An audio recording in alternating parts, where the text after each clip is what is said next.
qué unos países crecen más que otros y demás, cómo estos factores de largo plazo explican el comportamiento de un país, como la geografía, los arreglos institucionales y demás que ya vamos a empezar a definir, pues la teoría económica dijo, en algún punto los países van a converger a un nivel de ingreso similar, porque los países que tienen menos desarrollo tienden a tener unas tasas de crecimiento más elevadas, precisamente porque la inversión, pues, tiene un retorno más alto. O las economías que están devastadas por la guerra y demás, pues en ese proceso de recuperación económica crecen más. Y entonces la teoría dijo en algún punto, todos vamos a converger a un nivel de ingreso similar. ¿Listo? Eso pues, se ha hablado desde hace siglos. Pero después de la Segunda Guerra Mundial del siglo pasado, la teoría empezó a observar que en efecto eso no estaba ocurriendo, que habían asimetrías entre los países, que habían unos países que estaban creciendo más, que habían unos países pobres que se habían quedado atrapados en unas condiciones que les era difícil salir. Y más o menos desde los años 70, entonces empezó una parte de la teoría económica, empezó a hablar lo que les había contado. No se empezó a hablar de una convergencia absoluta, sino de una convergencia condicionada. Es decir, íbamos a converger a un nivel de ingreso similar siempre y cuando unos factores institucionales lo permitieran. Es decir, siempre y cuando las instituciones de países en vía de desarrollo tuvieran un comportamiento o un mecanismo similar a las economías avanzadas, digámoslo de esta manera. Si eso pasaba, el nivel de ingreso podía llegar a un nivel de ingreso similar. Eso era la convergencia condicionada. Y entonces de eso se trata este capítulo y lo que les cuento. Mm, a mí en particular me parece muy interesante porque definitivamente sí es algo muy determinante. Lo que pasa es que en economía no se le ha dado eh, no es, ¿cómo les digo? No es que no se le haya dado el reconocimiento que merece porque ya ha habido premios Nobel en economía que hablan solamente de este tema. Por ejemplo, Acemoglu, eh, hace como 10 años más o menos, se ganó el premio Nobel en 2013, creo que que ha sido un autor que ha estudiado toda esta parte institucional de los países para explicar por qué ese libro se llama eh, por qué fracasan los países? Creo que es una traducción en español, pero bueno, en inglés es así, como Why Nations Fail, como por qué los países han tenido un fracaso en ese crecimiento de largo plazo. Y es un libro muy interesante que no tiene ni una sola fórmula matemática. Y se ganó pues el premio Nobel en economía, ¿no? Una disciplina pues que está muy sujeta a principios matemáticos y a razonamiento matemático. Entonces les contaba, no es que no se le haya dado reconocimiento, pero igual es algo muy relegado de las acciones de política pública. O sea, muy rara vez ustedes ven desde lo público que el gobierno está interesado en moldear este tipo de situaciones en una economía. Generalmente se le da más importancia pues a todo lo matemático, ¿cierto? A lo que yo les contaba, a la parte financiera, a la parte macroeconómica, a la parte, eh, sí, pero toda esta parte institucional, siento que para nosotros, economías con un nivel de ingreso medio, un nivel de ingreso medio alto, que no son economías desarrolladas. Esta parte tiene mucho sentido y más para Colombia, que más adelante hablamos de ejemplos reales, digamos, de lo que significan las instituciones de nuestro país. Entonces empecemos definiendo, pues, qué son instituciones.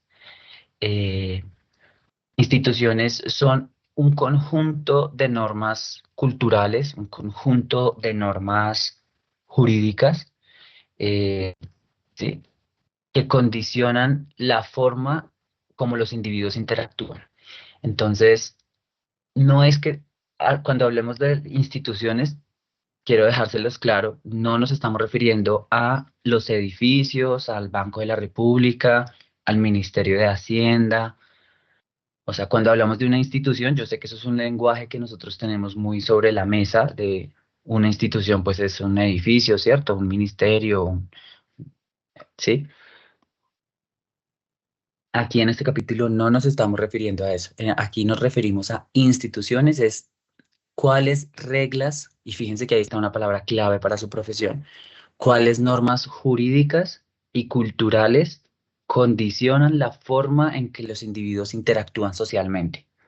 Es decir, ¿qué caracteriza a los miembros de una sociedad, a los agentes económicos, a los agentes de la demanda, a los agentes de la oferta? ¿Qué los caracteriza en un mercado? ¿Y cómo eso tiene influencia sobre el PIB?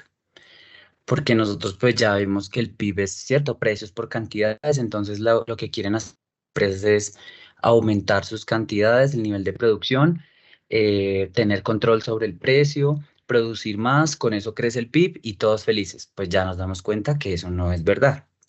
Sirve, claro, sirve. ¿Es peligroso no creer en el PIB? Pues sí lo es porque es una medida comparativa, pero hay muchos factores más allá del PIB y de producir más y de más P por Q. Hay más factores que explican por qué los países crecen. Y pues siento que este es un capítulo muy para todo lo que viene en su profesión en adelante, que es normas jurídicas, ¿no?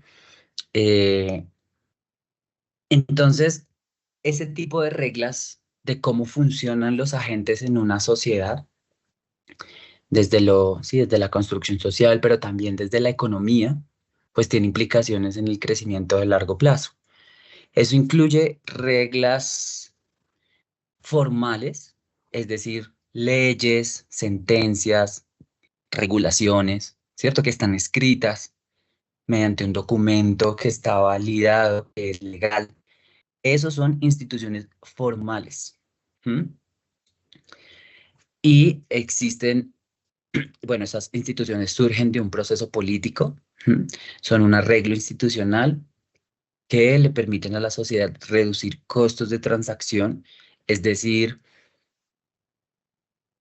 costos de transacción son los costos en los cuales incurrimos los agentes económicos cuando vamos a un mercado en especial. Es decir, si yo quiero ir al mercado de la educación, al mercado de los viajes, de la ropa, de electrodomésticos, de la tecnología, al mercado de la tasa de interés, al mercado financiero, al mercado de los activos, al mercado de los derivados, al mercado, cualquier mercado en particular, el hecho de que yo tome una posición como una demanda o una oferta me involucra unos costos. Si yo quiero demandar bienes o comprar bienes u ofrecer bienes, sí, uno puede encarnar cualquiera de las dos visiones, ser demandante de un mercado pero ser oferente de otro.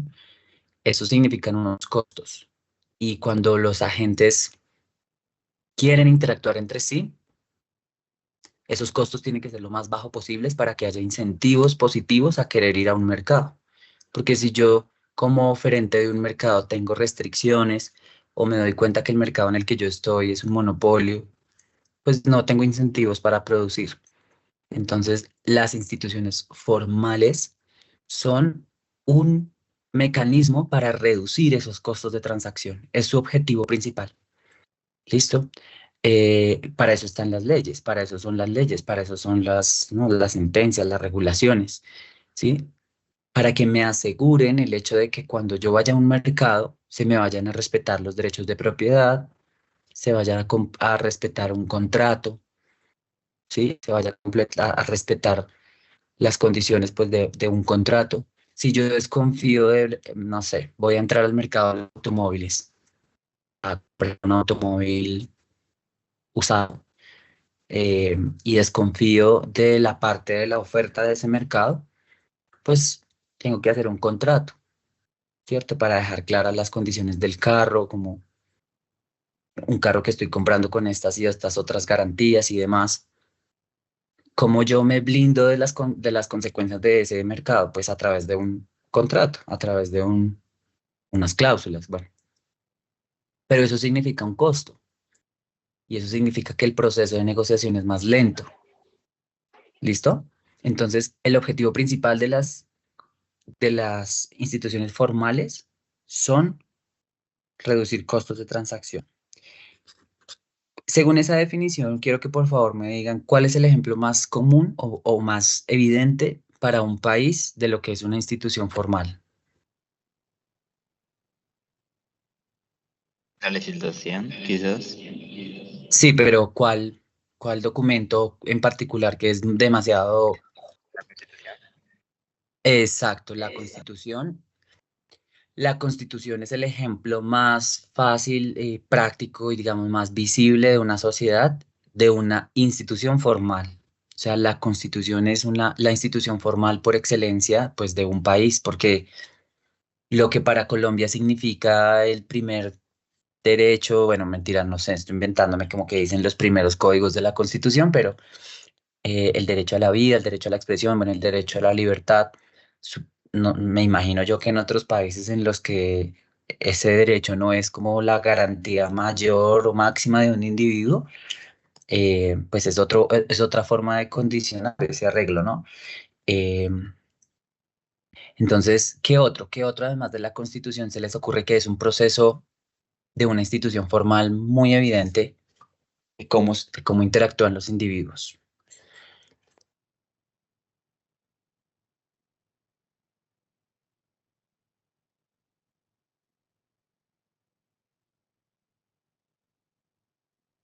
Ayúdame, María Fernanda Rivera, porfa, que si no hablan me toca a mí a seleccionarlos.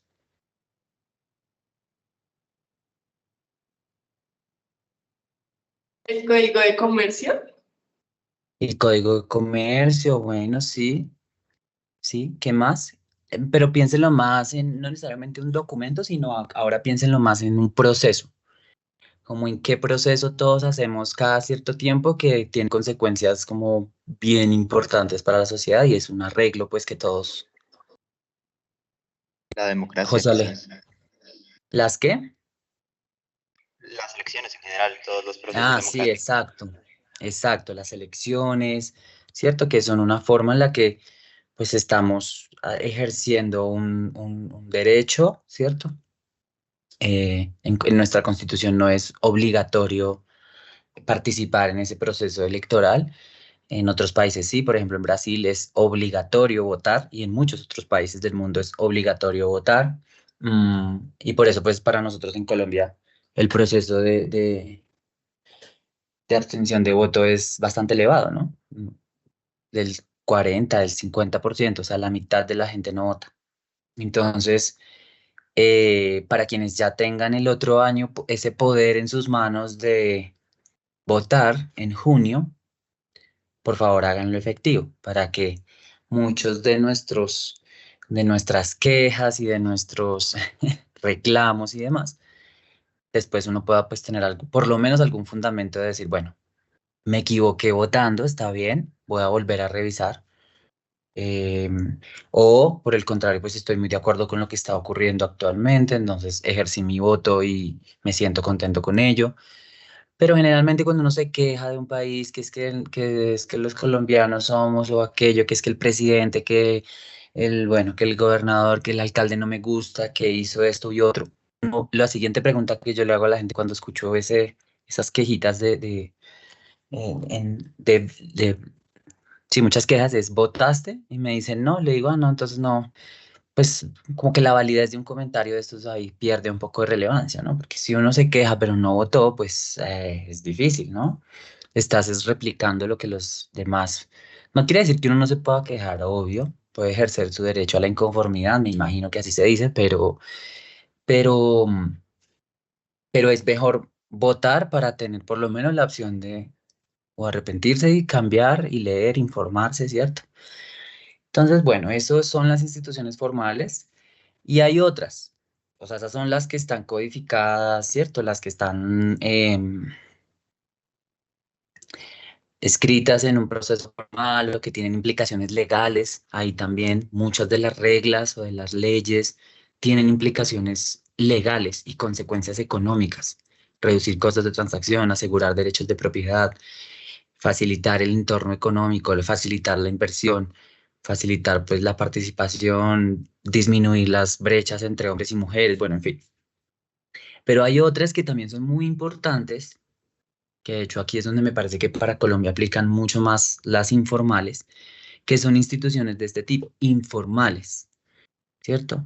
Que son instituciones asociadas a costumbres, leyes, usos económicos, ¿cierto? pero que igual determinan el nivel de ingreso de un país, ¿cierto?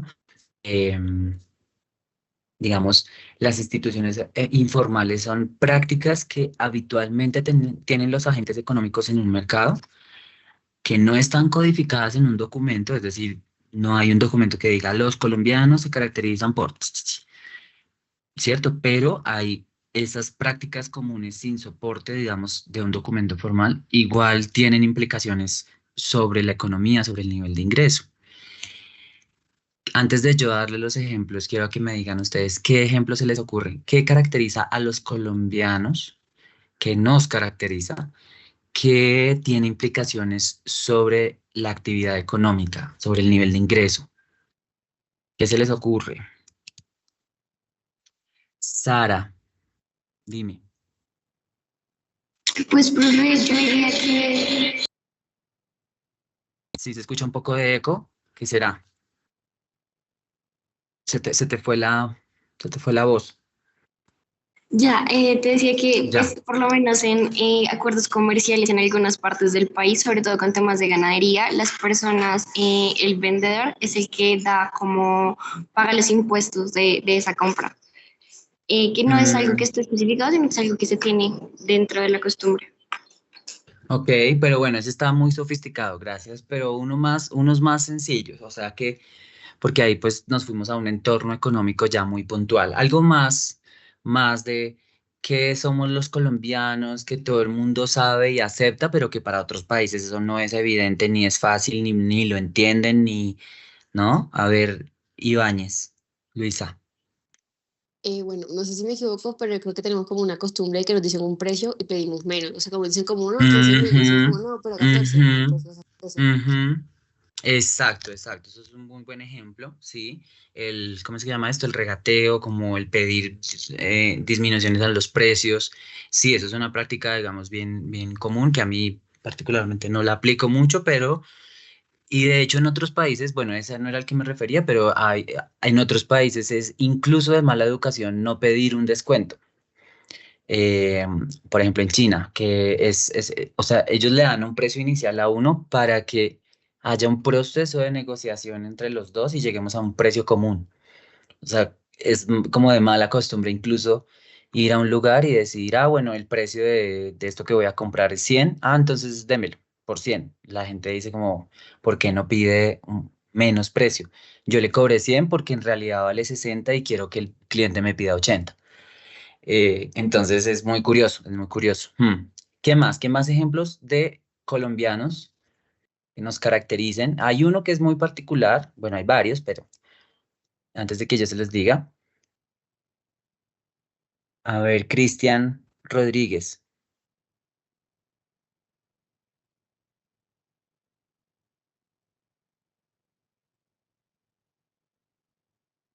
¿Me escucha, profe? Sí, te escucho. Pues yo creo que la parte pues de pronto como pedir fiado en los almacenes Ok, como de ok. barrio.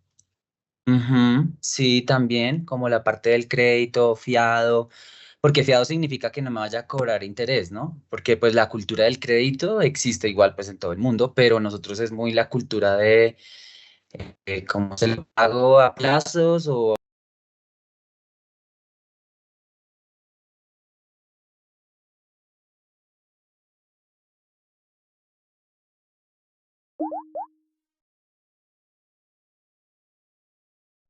Sergio. ¿Se me escucha? Sí, te escucho. La Sergio. ñapa. La ñapa, sí, exactamente también. Ujú, la ñapa, sí, sí, sí, sí. Sí, muy bien. Porque pues tiene implicaciones, ¿no? Porque va a haber, necesita además, necesito calcular un extra de producción para saber que hay un, ¿no? Sí, eso también es muy típico. Uno lo vive, lo viví hace poco en la ciclovía que salí, bueno, yo hago bastante ejercicio, bastante deporte y en la ciclovía paré a comprar algo a las casitas estas de los jugos y no sé qué, y yo le pedí un jugo de mandarina y me lo sirvió. Yo le dije, bueno, ya, muchas gracias, sí, bueno, bye. Y la señora, no, espere, falta la ñapa. Y yo le dije, no, es que ya estoy bien, o sea, no quiero más.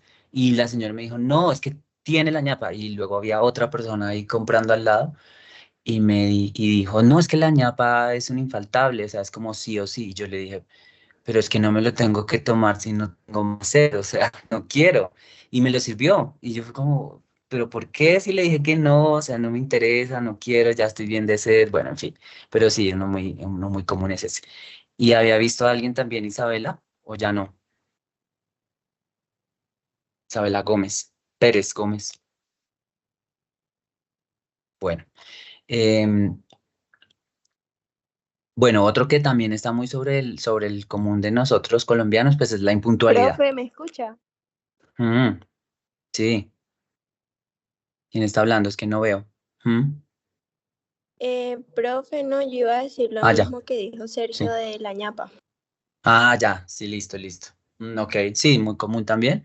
Y entonces el que yo les iba a contar ahorita de la impuntualidad, ese es al que yo me refería cuando les dije que para otros países no es evidente, ¿no? Eh, el año pasado que estuve en Japón y demás, que decía como los trenes de alta velocidad, estos que van a 300 kilómetros por hora, salen al minuto, a las 4 de la tarde, al minuto 3 al segundo 20.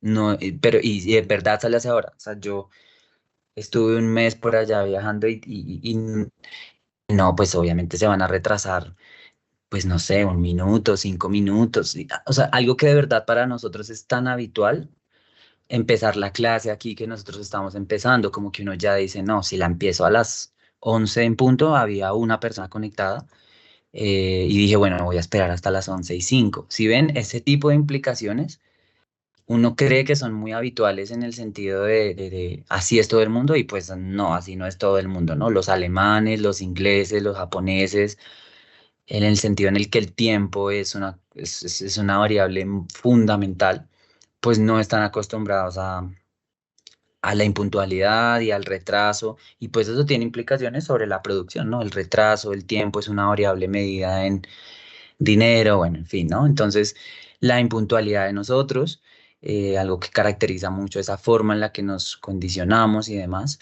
Mm, les iba a decir una idea y se me escapó. Ah, bueno, esa es una muy típica, ¿cierto? Y una, pues, que también está muy asociado a todo este tema de costos de transacción, de por qué Colombia es un país con un sistema judicial tan complejo, con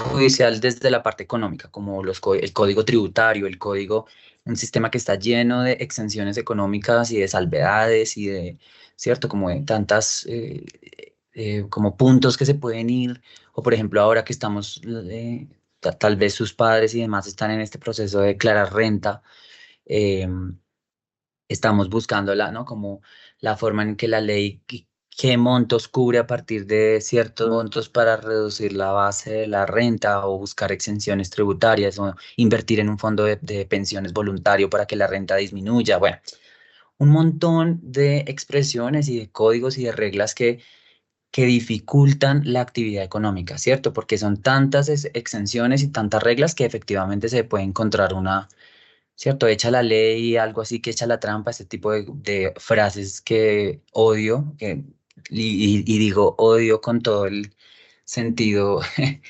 de reconocimiento porque no me gustan, u otras frases, por ejemplo, que nos caracteriza mucho es así, a los colombianos, como, em, ay Dios mío, como el vivo vive del bobo, como no, los colombianos somos los más abejas, como no se deje ganar de nadie, ese tipo de cosas que siempre desde mi experiencia de infancia, adolescencia, juventud, adultez, trato de evitar por completo porque me parece que tienen implicaciones muy fuertes sobre la actividad económica y en verdad tienen muchas implicaciones en cómo nosotros hacemos contratos. Si uno crece en Colombia escuchando la frase, es que no hay nadie más vivo que tú, es que eres una persona muy abeja, es que eres un no sé qué, es que no te dejes ganar de nadie. Pues claramente cuando uno crece y empieza a hacer contratos con otras personas, entidades, y está con esta idea en la cabeza, ¿no? Nadie va a hacer más que yo, entonces pues supongo que el otro también piensa lo mismo. ¿Qué debo hacer para llegar a un consenso y poder hacer un acuerdo económico? Pues establecer un contrato con muchas cláusulas, con muchos cumplimientos, y eso es demorado, y eso es lento, y es costoso, y ¿cómo se llama esto? Abator, colapsa el sistema judicial de tantos reclamos, de tantas exenciones, ¿cierto? Eso de verdad tiene muchas implicaciones sobre la forma en la que nos relacionamos y lo entendí así muy de primera mano y dije, por aquí está más la respuesta, es cuando pues estuve en Asia el año pasado. De verdad los asiáticos saben que el otro lo va a hacer bien. Ah, bueno, es también es otra cultura. Ves que aquí nos podemos quedar toda la clase, mejor sigo avanzando, pero último caso. Último ejemplo es esta cultura de la reparación. Nosotros estamos muy acostumbrados, colombianos y latinos, aquí sí es latinos, no solo colombianos, a la cultura de la reparación. Lo hago rápido, lo hago mediocre y lo hago a medias, porque sé que cuando me vayan a reclamar lo puedo reparar. En cambio, los asiáticos es la cultura de hacerlo bien desde el inicio porque no conciben la cultura de reparar. Porque si uno está haciendo a- fabricando un bien, estableciendo un contrato o haciendo un negocio con otra parte, con otro agente económico, y tiene presupuestado que se va a equivocar y lo va a reparar, es porque pues usted es una persona deshonesta, porque esa cultura no existe. La cultura es hacerlo bien desde el principio, asegurarme que quede bien completamente para yo no tener que volverme a ver con otra persona y ir a un juicio, reclamarle y exigir mis derechos. Bueno, en fin, eso también, la cultura de la reparación, la cultura tiene muchas implicaciones económicas. Los asiáticos saben que la otra persona o que el otro agente económico lo va a hacer bien. Y lo saben es porque ellos mismos lo hacen bien desde el inicio. O sea, yo como ser agente individual, estoy seguro que lo voy a hacer bien, entonces confío plenamente en que el otro lo va a hacer bien. Y eso lo vi muy evidente en el transporte público, en como que no existe esta cultura, ¿no? De yo querer ir primero y del trancón y de parquearme en sitios públicos prohibidos y generar colapso porque creo que la vía pública pues es mía y de nadie más. Todo ese tipo de actitudes tiene implicaciones sobre, pues sobre el sistema económico, ¿no? Como las personas que se estacionan en una vía pública o que porque van a hacer una vuelta en 5 minutos. Porque yo me puse a pensar mucho eso cuando estuve allá, como, ¿por qué nosotros seremos así? O sea, ¿por qué nosotros tendremos esta predisposición de pensar que,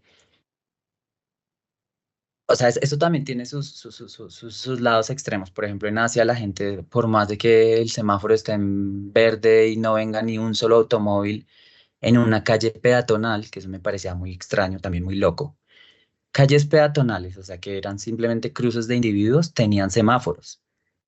Y yo decía, wow, o sea, porque una calle peatonal en la que no van a pasar, ni siquiera eran bicicletas, eran solo transeúntes, tenían semáforos. Y yo, pero, pues no va a haber dos personas que vengan corriendo y se vayan a chocar. Y si me entienden, o sea, como, ¿por qué un semáforo?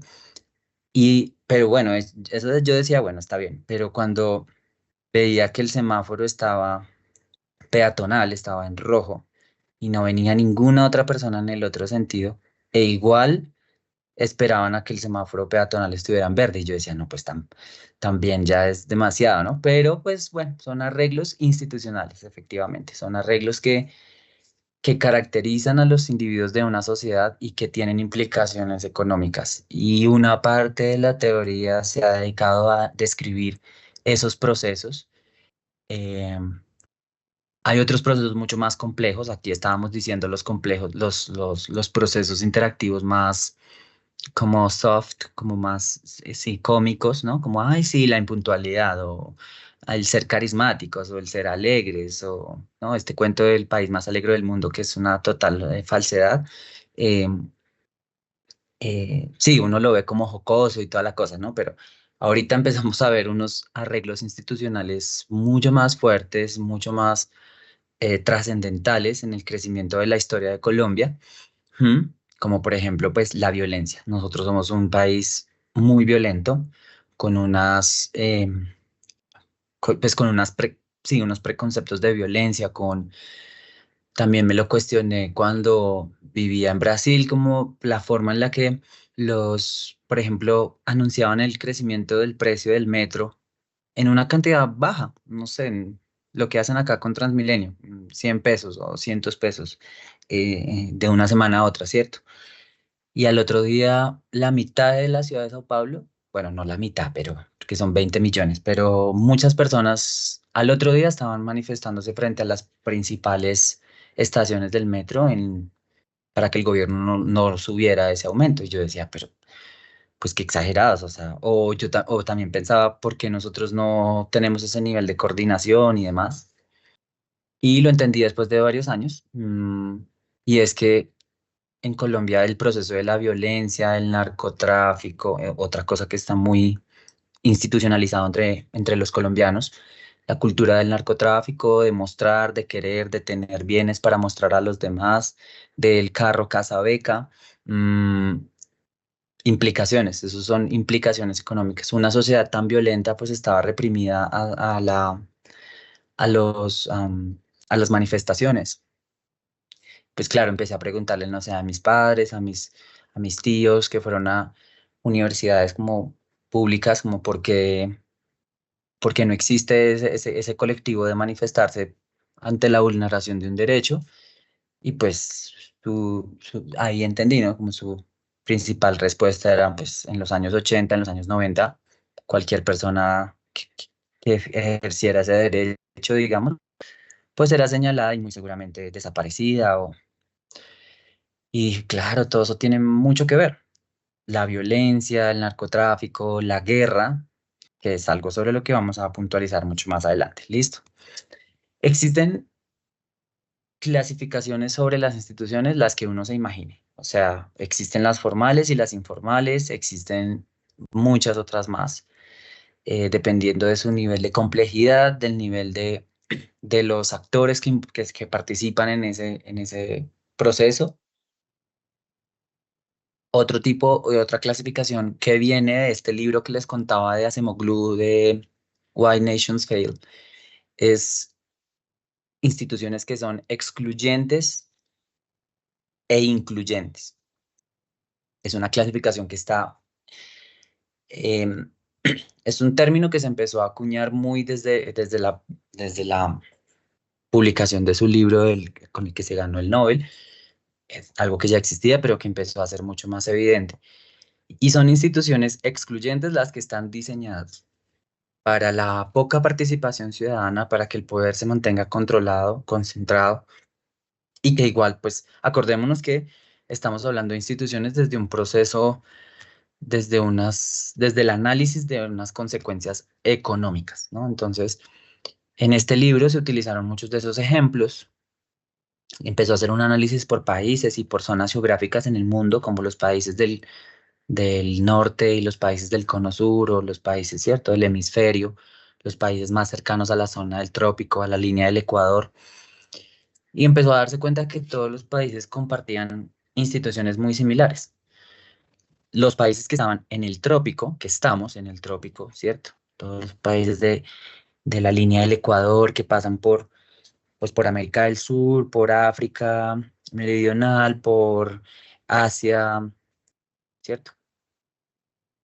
Los países que estamos sobre la línea del Ecuador estuvimos sujetos a un proceso de colonización con instituciones excluyentes, es decir, con instituciones que venían a facilitar, asegurar la extracción de recursos minerales el interés de las colonias de los países en esas partes del mundo no era replicar sus sistemas ni judiciales, ni económicos, no, era simplemente un sistema extractivo. Pues, ¿por qué? Pues porque no estaban acostumbrados a nuestro clima, a nuestra geografía, y entonces por eso el proceso de colonización fue de una manera excluyente.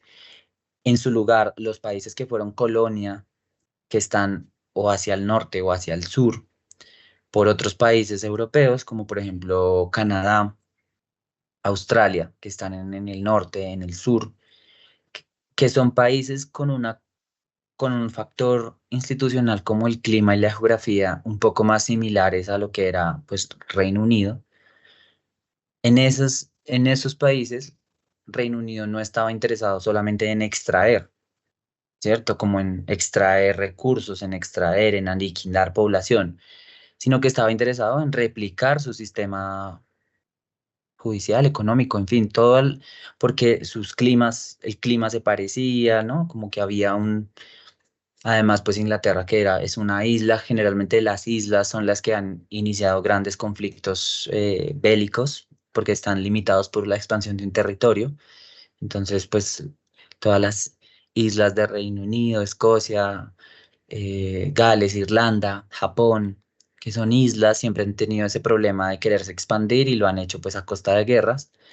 Em, pues Inglaterra le interesaba expandir esa visión de un parlamento, ¿cierto? De la forma en la que se organizaban. Y por eso en esos países el proceso de colonización fueron unas instituciones un poco más incluyentes, como que eso igual está medio ahí cuestionable porque no es que Inglaterra haya llegado pacíficamente a conquistar a Australia, ni tampoco a Canadá, pero digamos que su interés no era solamente extraer, sino también tratar de replicar. Y eso hizo que la colonización de esos países, pues hoy día también fueran países, en su mayoría, países avanzados. ¿M? Entonces,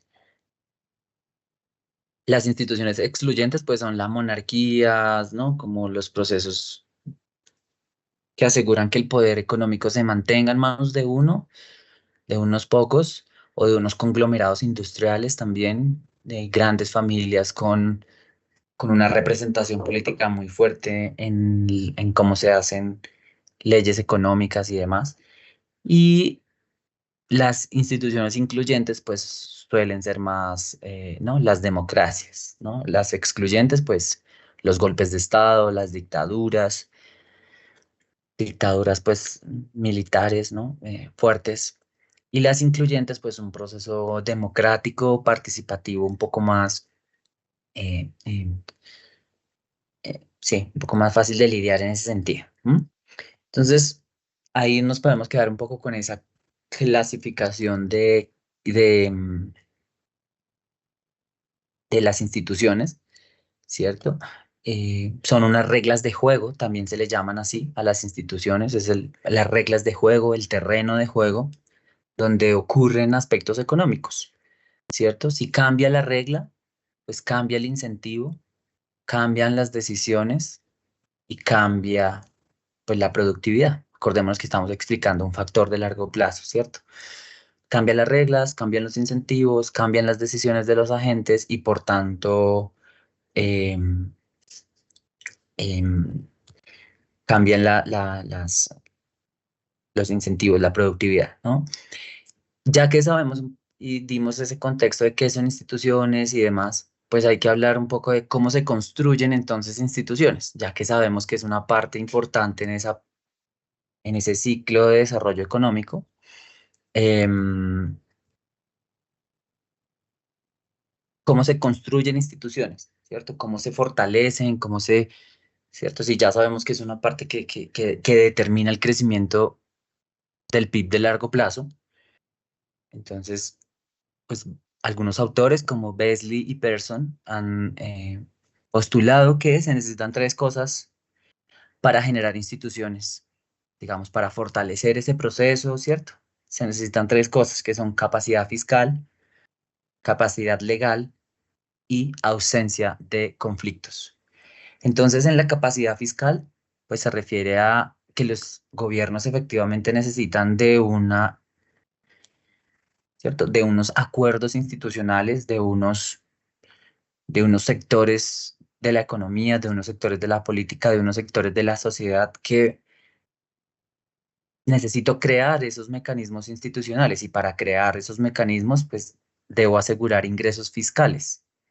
O sea, el gobierno necesita asegurar ingresos fiscales de una manera amplia, de una manera simple. Aquí es donde a alguno de ustedes, ojalá si se les despierta el interés por estudiar temas relacionados con economía más adelante, desde su profesión, eh, van a entender un poco más sobre este, ¿no? La complejidad del código tributario, del estatuto tributario en Colombia, que es muy complejo, muy complejo, lleno de exenciones y demás.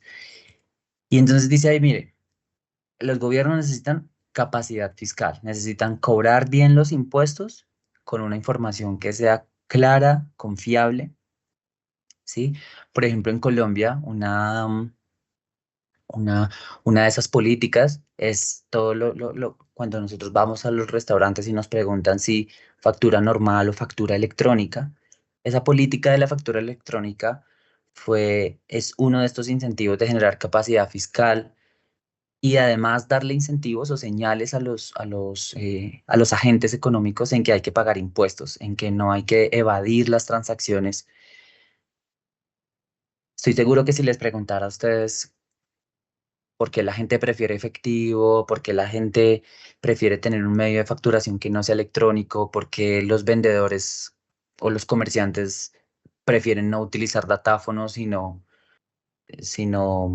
billeteras digitales, Nequi o DaviPlata o cualquier otro, ¿cierto? Pues la mayoría de ustedes me va a responder lo que el 95% de Colombia piensa, y es que ¿para qué voy a pagar más impuestos si... Ah, bueno, ese es el ejemplo número uno de los colombianos, se nos olvidó mencionarlos a todos, la corrupción, ¿no? La corrupción pues es algo que caracteriza también a nuestra forma de interactuar con otros agentes. Acordemos que los agentes económicos no solo son los compradores o los vendedores. Un agente económico también es el Estado, la banca privada, el Banco Central. Entonces, pues esa preposición va a ser muy común entre todos, que ojalá al final de este curso disminuya un poco esa percepción, porque es un ciclo, es un ciclo vicioso. En ese mismo libro donde se hablan de las instituciones excluyentes, incluyentes, de la CEMUGLU, hay un término que también se empezó a utilizar muy común, y es que existen políticas que se retroalimentan positivamente, se llaman círculos virtuosos, es decir, políticas que generan incentivos positivos para que otros mecanismos se retroalimenten de manera positiva, pero también hay políticas o creencias o actitudes o instituciones que se retroalimentan negativamente entre sí y se llaman círculos viciosos. Em, todos estos términos o cosas que les voy contando otra vez es para que también pues lo tengan presente cuando a la hora de sus argumentos, en lo que vamos a tener en el debate, y vamos a tener otra dinámica de debate o en el parcial, ¿no? Eh, instituciones, ¿por qué me acordé? Por lo que estamos hablando de la corrupción. La gente dice, ¿por qué prefieren no una factura electrónica? ¿Por qué prefieren no utilizar datáfono? No, porque no quiero que se rastree la actividad económica, porque el Estado, ¿para qué pago más impuestos si lo van a robar? Entonces, eso es una creencia o una institución asociada a una práctica informal, asociada a, a una política viciosa, es decir, a una idea que se retroalimenta negativamente. Porque el problema de Colombia en términos fiscales no es necesariamente que gastemos más de lo que recibimos en impuestos, sino al revés. Nuestro déficit está en la capacidad de generar ingresos fiscales, es decir, en los impuestos. Tenemos un déficit en ese sentido, más adelante lo ampliamos en otro capítulo. Y entonces quedarnos con la idea de no voy a pagar impuestos porque se los van a robar, pues son ideas que retroalimentan eso. Lo que pasa es que es difícil contrarrestarlo. Obviamente existe la evasión tributaria, existe la corrupción, existe el desvío de fondos. Claro, eso es algo que no ignoramos desde nuestra visión de recursos públicos en Colombia, pero es algo que se puede cambiar, es algo que puede, digamos, es algo que el propio Estado necesita generar este tipo de políticas que rompan esos paradigmas, porque es difícil ejecutar política con creencias tan arraigadas. Bueno, y un ejemplo de esos pues fue la facturación electrónica, ¿cierto? Como este tipo de sistema que les dice a las personas, mire, por lo menos necesitamos contabilizar las operaciones asociadas a su NIT, ¿sí? A su número de identificación tributaria, o a, por lo menos empecemos por reconocer las transacciones económicas. Y cuando eso ocurra, luego podremos generar al menos un impuesto asociado a esa transacción. O, pero lo primero es que necesitamos ser sujetos de identificación tributaria. O sea, necesitamos pertenecer a un sistema en el que el gobierno sepa cuáles son nuestras transacciones, cuál es nuestro nivel de ingreso, qué compramos, qué vendemos, a cómo lo hacemos. Algo que también entendí en el viaje del año pasado a China fue eso.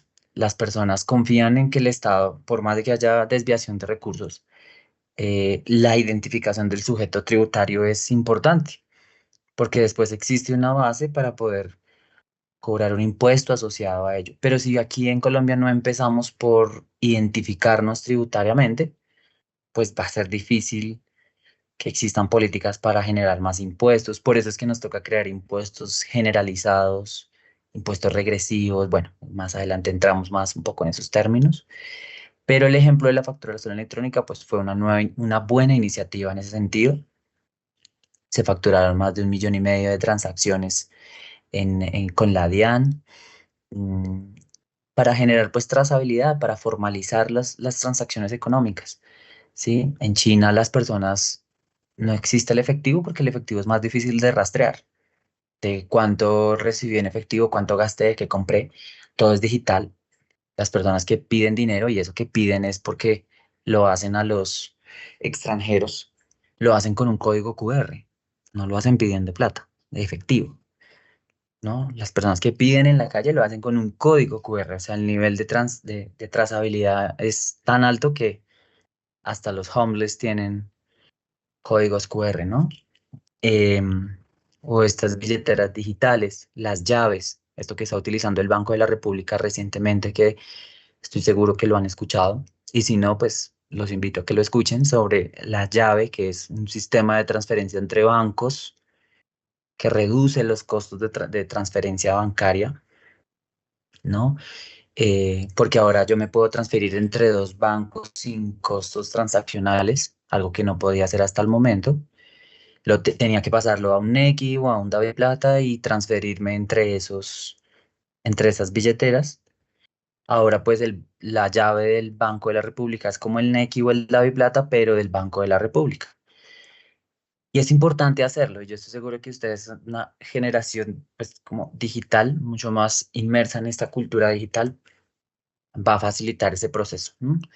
Para reducir la evasión de impuestos, para reducir los costos de transacción, para que haya facilidad de acceder a canales de crédito, facturas electrónicas, que al menos sepan.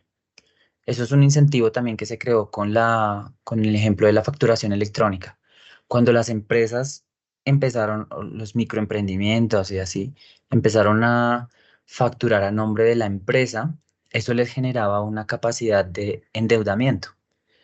Entonces fue un incentivo para que las empresas efectivamente empezaran a utilizar facturación electrónica a su nombre, ¿cierto? Al nombre registrado en el NIT y demás, para que cuando quisieran acceder a crédito se pudiera soportar la cantidad de transacciones. En cambio, si eso no ocurría, pues es muy difícil ir a un banco a decir como yo tengo ventas de 100 millones al mes o de lo que sea, présteme tanto dinero, ¿no? Pues ¿en dónde está la trazabilidad? No, no existe, pues no le puedo prestar eso. Eh, entonces también fue un mecanismo bien interesante para que las empresas tuvieran ese registro. Y eso pues también incluye hay otras normas como el registro único de beneficiarios fiscales, mm, como la constitución de empresas, ¿no? Para evitar el lavado de activos, porque ustedes es también otra cultura asociada al narcotráfico y demás, que es el lavado de activos, es generar empresas ficticias para desviar recursos y eludir impuestos, ¿no?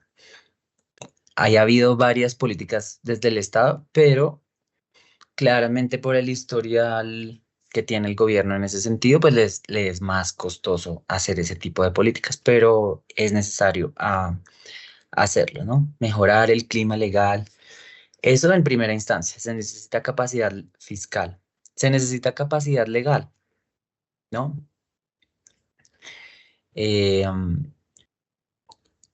Hacer contratos que efectivamente se cumplan, hacer contratos que sean ejecutables, sean proteger derechos de propiedad, es decir, sí, cumplir los contratos de la sociedad, limitar actividades que, ¿cierto? Que mezclen esos papeles de actores públicos y privados en actividades, publicar las cifras de esos movimientos y de esas transacciones económicas como estadísticas oficiales de la gestión de los movimientos procesales, ¿sí? Es darle mensajes, incentivos, señales a la economía sobre efectivamente se tienen que cumplir los contratos con unos tiempos y métricas ya establecidas, digamos. En ese sentido, cuando esas reglas son más claras, pues tiene consecuencias económicas. Acordémonos aquí siempre pensar cuál es la consecuencia económica de una institución. En este sentido, pues garantizar la inversión, ¿sí? Si los tiempos son demorados, si el costo de ejercer un derecho, de litigar, es mucho más, digamos, mucho más demorado, ¿no? Pues es un impuesto o es una actividad que se vuelve invisible a la actividad económica. Entonces, hay que generar incentivos que lo hagan creíble, que haya sanciones para quienes no lo cumplen, ¿cierto? Porque sin eso, efectivamente, los contratos que se ejecutan van a ser de menor monto, de menor duración, ¿cierto? Con menos impacto económico. Entonces, se necesita capacidad fiscal y capacidad legal para construir buenas instituciones. Y el tercer punto, pues, es la ausencia de conflictos. La ausencia de conflictos, que es, pues, una condición aquí bastante dura para nosotros los colombianos, una sociedad tan presente con el conflicto y demás.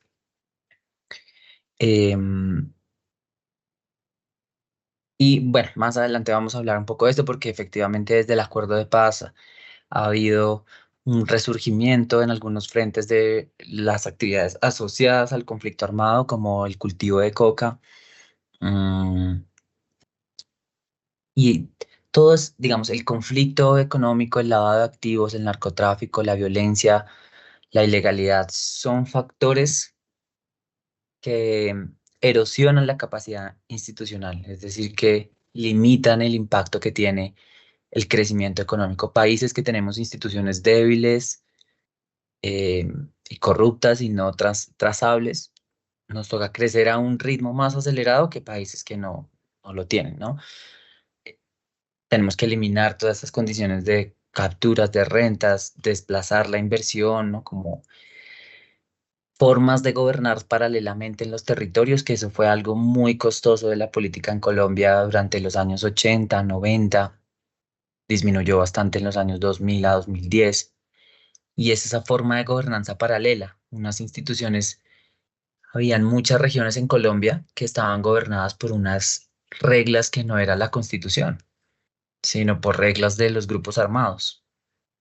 Y paralelamente uno tendría a pensar como que eso no era adecuado, pero no, había muchos pueblos en general que estaban adscritos a los partidos políticos o a los partidos de la guerrilla o de otras fuerzas, de, de otras fuerzas, grupos armados ilegales, mejor dicho, que estaban a favor de esos grupos armados, que estaban a favor de que esos grupos los protegieran porque el Estado no había intervenido en esas comunidades durante años, décadas. En cambio, los grupos armados pues sí ejercían una presión de violencia, pero por lo menos em, que los protegían, ¿no? Les garantizaban acceso a algunos recursos, eh, tenían que pagar una especie de impuestos, pero era más bajo de lo que ocurría de lo que le tuvieran que pagar al Estado. El caso del narcotráfico y el caso es muy interesante porque pues en Colombia estuvo ese debate mucho tiempo de qué ocurriría si el narcotráfico y demás, que es algo que es una pregunta que ya hicimos, creo que en alguna clase, que algunas de esas actividades se volvieran legales dentro de un mercado. ¿Mm? ¿Qué pasaría si, que era un postulado de toda la parte del narcotráfico y de los carteles de Medellín y de Cali, de la droga, que les dejaran funcionar efectivamente y que con parte de los réditos económicos de las actividades ilegales se pagaría la deuda externa de Colombia? Entonces, algunos pueblos, eso lo estoy hablando a escala de Colombia, pero algunos pueblos en Colombia tuvieron em,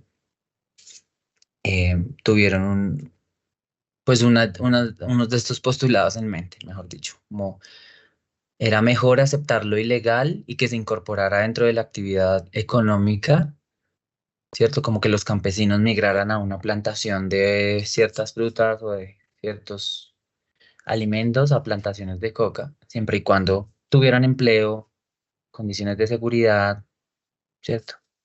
Construcción de algunas obras comunes que eran. Entonces, es un debate muy interesante, y difícil de explicar también, en el sentido de cómo los agentes interactúan en un mercado. ¿Mm? No sé si te tienen algún comentario, alguna pregunta, duda.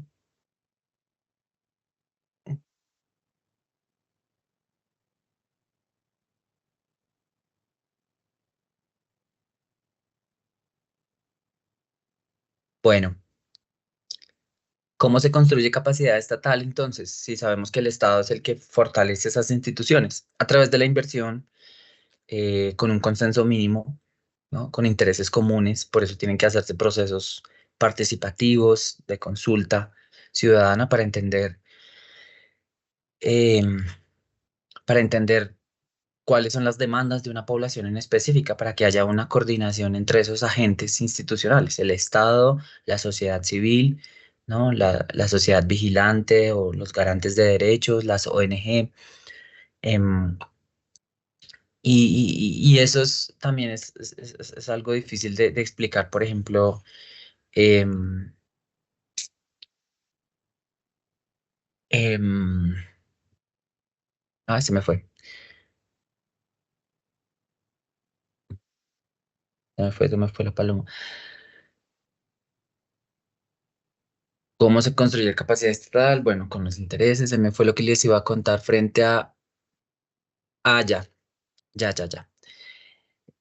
Nosotros actualmente estamos en una visión, pues el mundo comparte varias visiones de cómo administrar los recursos, ¿no? A través de una economía de mercado, una economía capitalista sin la intervención fuerte del Estado, en la que se regule a través de un mercado. El mercado, todos ya sabemos cómo funciona, una fuerza de la demanda, una fuerza de la oferta, y hay señales sobre ese mercado para que se produzca más o menos bienes, ¿cierto? Y hay otra visión en la que se mueve la otra mitad del mundo. No creamos que todo el mundo se mueve bajo un sistema capitalista o que la mayoría del mundo, porque no es cierto. Cuando uno pinta un mapa de capitalismo versus socialismo, bueno, por llamarlo de alguna manera, es más o menos mitad y mitad, ¿no? Entonces hay otra visión del mundo que no le deja este tipo de incentivos a un mercado privado, digamos, a una demanda y a una oferta, a un precio, sino que se lo deja a un Estado, ¿no? A la intervención de un Estado, a que regule, a que dictamine unas leyes, en la que distribuya beneficios, pero eso tiene otras implicaciones detrás, pues también difíciles de monitorear, como la libertad de prensa, la libertad de decidir uno qué necesita, qué quiere estudiar. En cambio, en otros países es que le toca estudiar porque es lo que la sociedad demanda, porque el Estado organiza la actividad económica. Y les cuento eso es porque la diferencia entre el éxito de los países capitalistas versus el fracaso, entre comillas, de los países socialistas, o de un estado con una capacidad mucho más fuerte y más presente en las actividades económicas. La diferencia de eso es que en las economías que el Estado tiene que intervenir, pues debía hacer unos consensos o unos censos para preguntarle a las personas que necesitan para el Estado efectivamente dedicarse a redistribuir esos beneficios. Bueno, y el fracaso de esas economías socialistas es que los censos económicos en los cuales se preguntan o sociales, pues suelen ser demorados, suelen tardarse. Y cuando ya se ejecutan, el interés de la sociedad que recibe esos beneficios no era el mismo de cuando se cuestionó. Uno de los factores clave de lo que ha tenido China para avanzar hacia una economía que es mixta entre ambos sentidos, como una economía que le deja al mercado ciertos sectores, pero que regula otros sectores fuerte.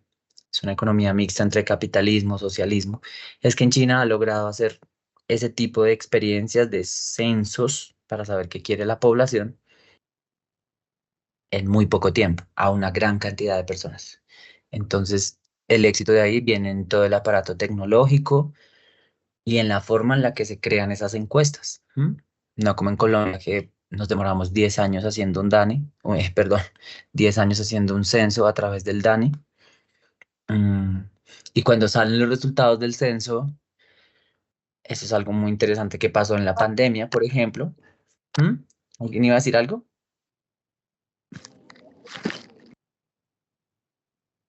¿No? ¿Se les dispara por ahí? Bueno, algo que pasó en la pandemia, las proyecciones demográficas cambiaron drásticamente en la pandemia.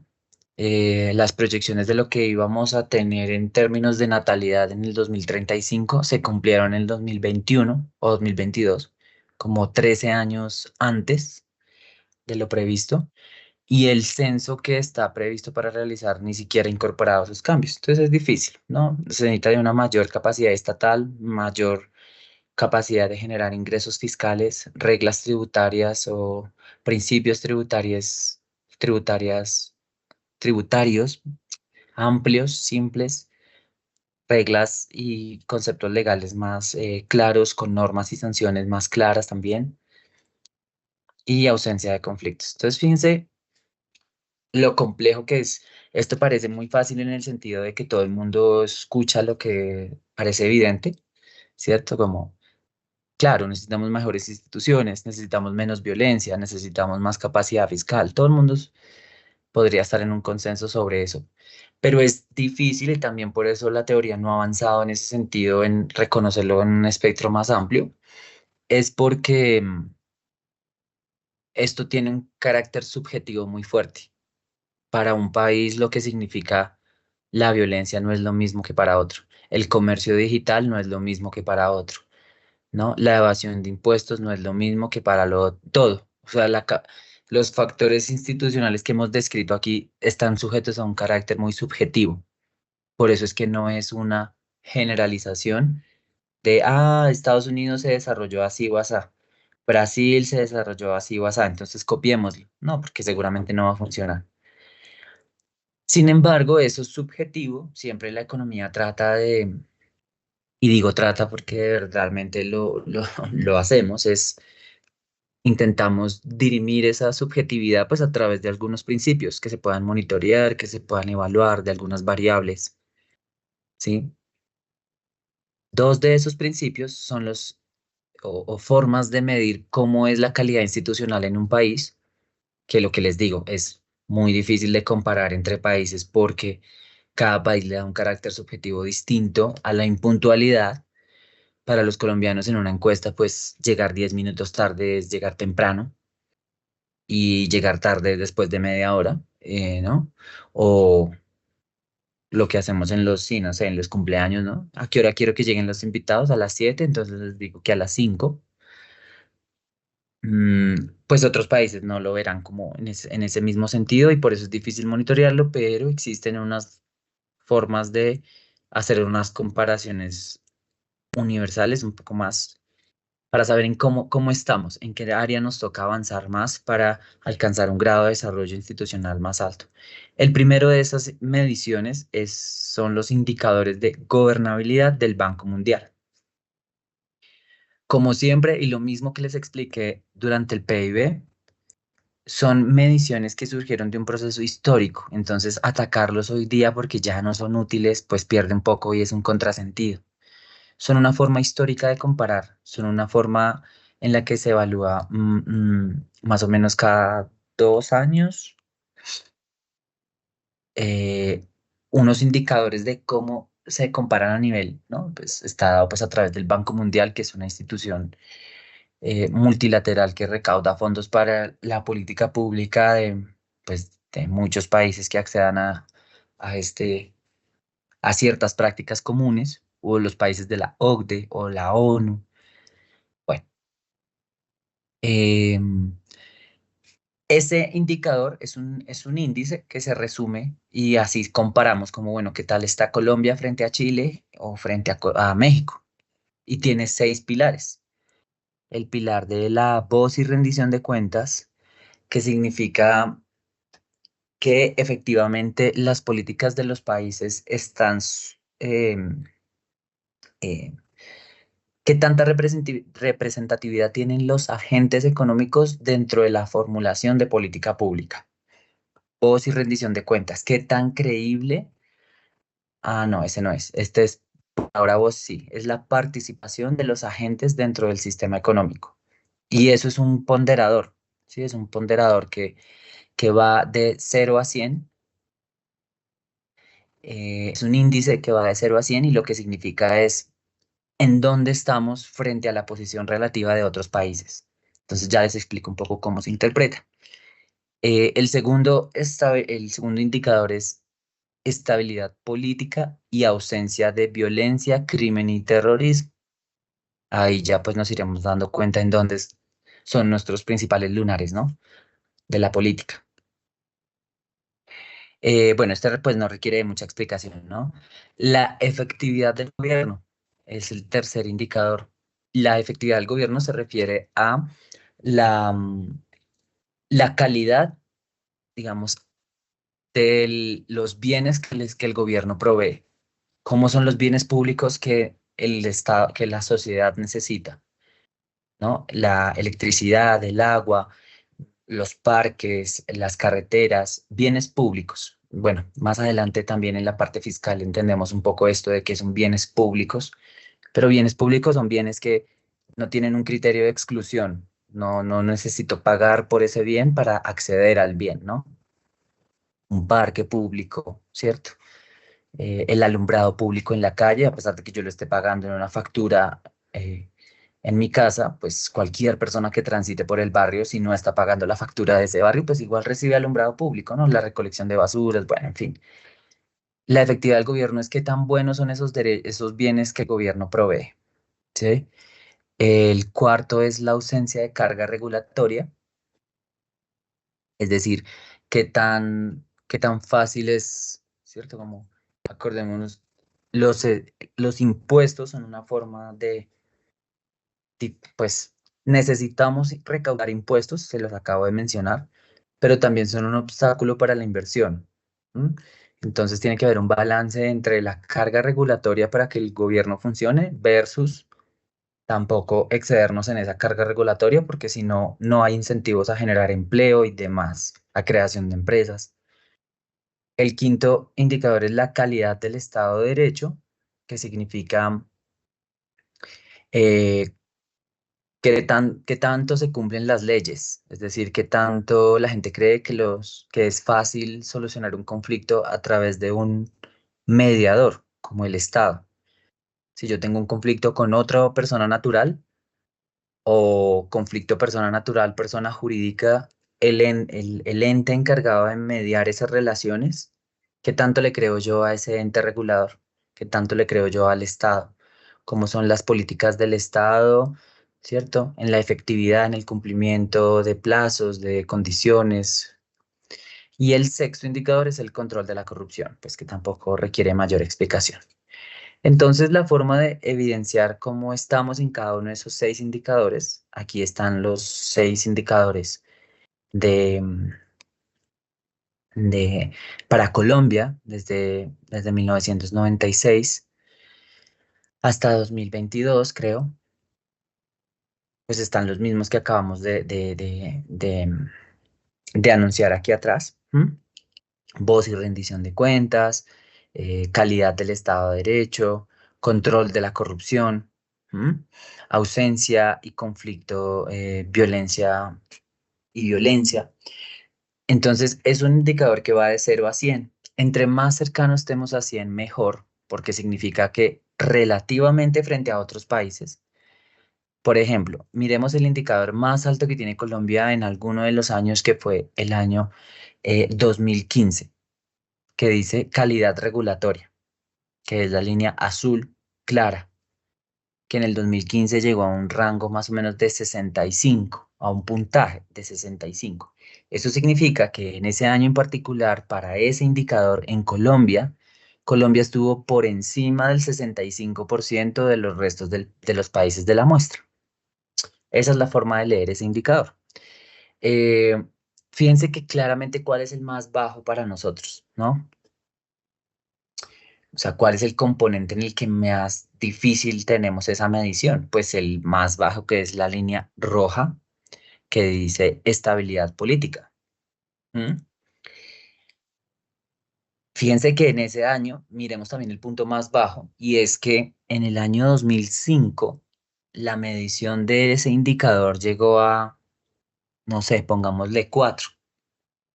Quiere decir que Colombia estaba por encima del 4% de los países del mundo. O una manera menos amable de leer ese dato es que Colombia estaba peor que el 96% de los países en el mundo. Entonces, pues esto es una comparativa, ¿no? De darnos cuenta. ¿Sí? Se desactivó el micrófono otra vez.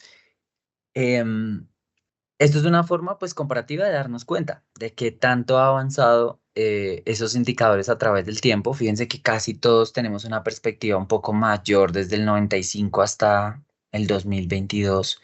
En la línea verde que dice voz y rendición de cuentas ha avanzado, la línea azul, la línea morada había avanzado hasta 2015, pero preocupa algunos indicadores que de 2015 hacia acá han venido retrocediendo, ¿no? Como por ejemplo el Estado de Derecho, la gente confía menos en la calidad del Estado de Derecho, o el de calidad regulatoria, las constantes reformas tributarias que ahora se hacen cada 2 años, que les dije que revisáramos, que sobre estos días se está hablando del tema, pues hace que ese indicador sea cada vez más difícil, ¿no? Esta es una forma de mirar. Acuérdense que estamos viendo una comparación de Colombia frente al mundo. Uno puede buscar estos mismos indicadores para la cantidad de países inscritos en la base del Banco Mundial y comparar efectivamente, pues, cómo está el resto de los países frente a esos indicadores. De pronto se preguntan como, bueno, ¿y eso para qué sirve? Este es un indicador que siguen algunos inversionistas, por ejemplo, para mirar inversión extranjera de otros países, de otros gremios empresariales en Colombia, cómo es la calidad de los bienes. Si yo voy a invertir en el sector de petróleo, en el sector de energías renovables, pues tengo que verificar qué tan buena es la calidad de esos bienes del Estado colombiano. Entonces voy y reviso, ¿no? Como esta efectividad del gobierno, que es la línea como eh, naranja, ¿cierto? O si soy un sector, soy una ONG que necesita verificar como el cumplimiento de los indicadores del acuerdo de paz, pues tengo que ir a mirar, oiga, ¿cómo será la voz y rendición de cuentas en Colombia? ¿Cómo habrá avanzado ese indicador en los últimos años? ¿Será que hay mayor representación política? Miren que ese sí ha avanzado, es creo que el único que ha avanzado siempre en las mediciones es ese, el de voz y rendición de cuentas, el de participación ciudadana, el de la libertad de expresión de la prensa. Ese es el único que siempre ha avanzado. El resto ha avanzado y ha disminuido en algún punto. En fin, estos son indicadores que se utilizan para la inversión también, ¿no? Como qué tanto es la calidad regulatoria. ¿Será que me están cobrando más o menos impuestos en Colombia a ciertos sectores? Entonces voy y reviso pues una base de datos que compare a nivel internacional. Y existe otra medición, existen varias de hecho, pero aquí solamente les estamos mostrando 2 mediciones. La visión anterior está muy desde el lado del gobierno. ¿Qué hace el gobierno? Si se dan cuenta siempre como que es el gobierno, participación, efectividad, corrupción, carga de impuestos. Y hay otra visión, acuérdense que lo que les dije ahorita, este sector de las instituciones está muy sujeto a un componente subjetivo. Entonces hay otra parte de la economía que considera que lo más importante no es qué tan bueno es el gobierno, sino que considera es qué tan fácil es hacer negocios en un país, porque los negocios pues generan más empleo, crecimiento, estabilidad, inversiones, ¿cierto? En cambio, para otra posición pues puede ser este el Banco Mundial, en el que el gobierno es una parte más importante. En cambio, si soy un empresario que cree que el mercado lo regula, pues voy y miro un indicador de calidad institucional en Colombia de la facilidad de hacer negocios. Ese indicador se llama el Doing Business, que es pues cómo hago negocios, ¿no? Las empresas generan en última instancia mayor riqueza, ¿sí? Eh, Aquí viene un punto importante y es que generalmente como esto tiene un componente subjetivo, algunas variables se contradicen entre sí, entre mediciones. Les hago el ejemplo. Para este indicador del Banco Mundial, el que dice ausencia de carga regulatoria, es decir, entre, ¿cómo se leería aquí este dato de ausencia de carga regulatoria? ¿Dónde está? Que es la línea azul. Entonces lo que dice es, mire, entre menos impuestos, ¿cierto? Como más difícil le queda acá al Estado hacer negocios, perdón, al Estado de operar. En cambio aquí, los impuestos son un obstáculo para el crecimiento de la economía. Entonces, fíjense que uno tiene que leer los indicadores como con lupa y decir, ah, bueno, estos dos indicadores en algún año del tiempo, en algún momento del tiempo se contradijeron y es porque para una medición es bueno cobrar impuestos porque necesitamos recaudar más, fortalecer las instituciones, fortalecer el aparato judicial, bueno, en fin. En cambio, para otra visión de las instituciones es malo cobrar impuestos, ¿no? Entonces, a veces hay que revisar las notas metodológicas de esos indicadores para no hacer conclusiones erróneas. Este también pues permite una comparación internacional ahí. Al contrario de lo público, aquí hay más pilares, hay 10 pilares, 10 indicadores, que se leen igual. Esto es un gráfico que se llama gráfico de telaraña y es un gráfico que muestra entre más cercano al 100, es decir, entre más afuera esté la línea del centro, entre más cercana al borde externo esté, mejor es el indicador y entre más cercano esté al centro de la gráfica, más bajo es el puntaje del indicador. Y aquí hay una comparación de Colombia con América Latina y los países de la OECD, que son la Organización de Estados de Cooperación para Países Desarrollados, en el cual nosotros pertenecemos desde 2018. No somos una economía desarrollada, pero somos un país miembro que hace parte de esas prácticas de países desarrollados. Y aquí pues hay otras premisas, como en dónde le va mejor a Colombia, ¿no? En la facilidad para abrir un negocio, ¿no? Eh, en dónde le va más bajo a Colombia que al resto de América Latina o de la OCDE, en el cumplimiento de contratos, por lo que estábamos hablando al inicio de la clase. Si todo el mundo aquí se cree el más atento, el más avispado, el más abeja, pues siempre voy a tener desconfianza de otro agente en el mercado y voy a tener que incumplir contratos o hacer transacciones más costosas o medios de verificación más largos, más extensos. ¿En dónde le va a Colombia mejor que al resto, incluso que los países avanzados? En el que dice obtención del crédito.